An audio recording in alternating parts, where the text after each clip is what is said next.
and a lot of people look up to you. Millions of people look up to you. If we think about young people in high school, maybe in college, what advice would you give to them about if they want to try to do something big in this world, they want to really have a big positive impact? What advice would you give them about their career, maybe about life in general? Try to be useful. Do things that are useful to your fellow human beings, to the world.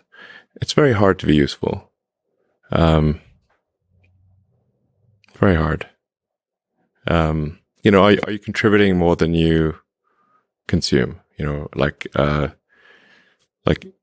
you try to have a positive net contribution to society? I think that's the thing to aim for. Not to try to be sort of a leader just for the sake of being a leader or whatever. A lot of the time, the people you want as leaders are the people who don't want to be leaders. So, if you can live a useful life, that is a good life, a life worth having lived. And like I said, I would encourage people to use the mental tools of physics and apply them broadly in life. They're the best tools. When you think about education and self-education, what do you recommend?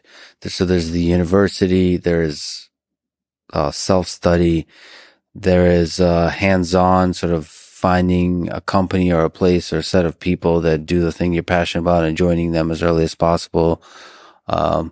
There's taking a road trip across Europe for a few years and writing some poetry. Which trajectory do you suggest?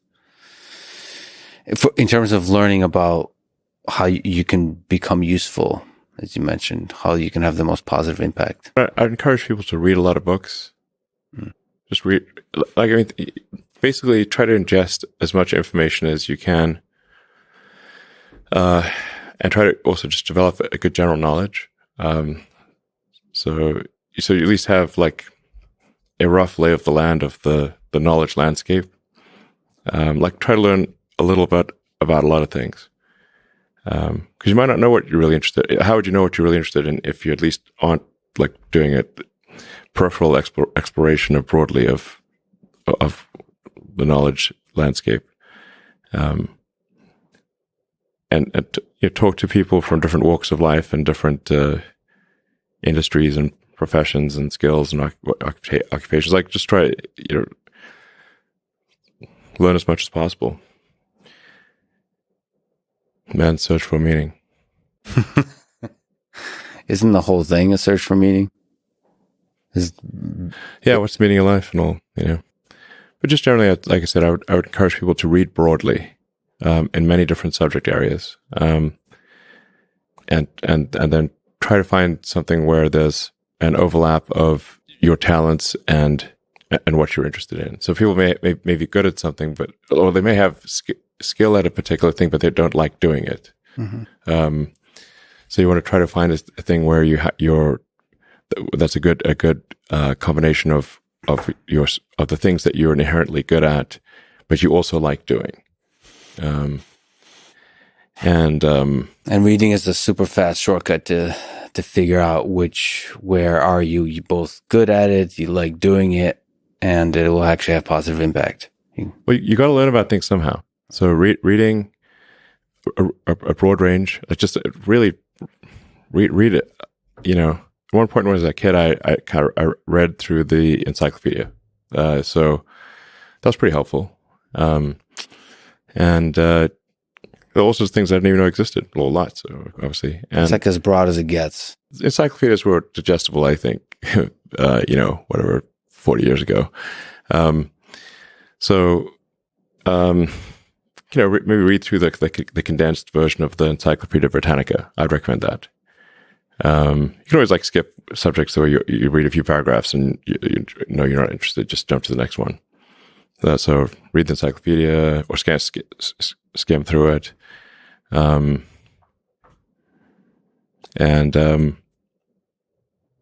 I put a lot of stock and certainly have a lot of respect for someone who puts in an honest day's work to do useful things, and just generally to have like not a zero sum mindset, or like have more of a grow the pie mindset. Like if you sort of say like when we see people like perhaps including some very smart people kind of taking an attitude of like doing things that seem like morally questionable, it's often because they have at a base sort of axiomatic level a zero sum mindset, and they, without realizing it, they don't realize they have a zero sum mindset, or at least they don't realize it consciously. And so if you have a zero sum mindset, then the only way to get ahead is by taking things from others. If it's like if the pie is fixed, then the only way to have more pie is to take someone else's pie. But this is false. Like obviously the pie has grown dramatically over time, the economic pie. So in reality, you can have so overuse this analogy. You can have there's a lot of pie. Yeah, pie is not fixed. Yes. So you really want to make sure you're not operating without realizing it from a zero sum mindset, where the only way to get ahead is to take things from others. Then that's going to result in you trying to take things from others, which is not good. It's much better to work on adding to the economic pie. Maybe, so creating, like I said, creating more than you consume, doing more than you,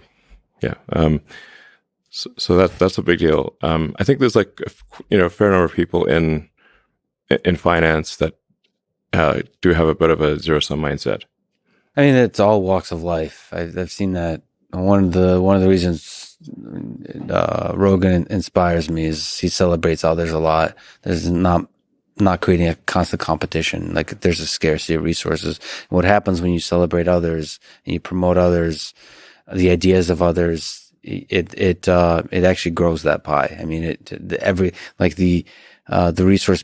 resources become less scarce. Mm-hmm. And that applies in a lot of kinds of domains. It applies in academia, where a lot of people are very see some funding for academic research is zero sum, and it is not. If you celebrate each other, if you get everybody to be excited about AI, about physics, about mathematics, I think there'll be more and more funding, and I think everybody wins. Yeah, that applies, I think, broadly. Yeah, exactly.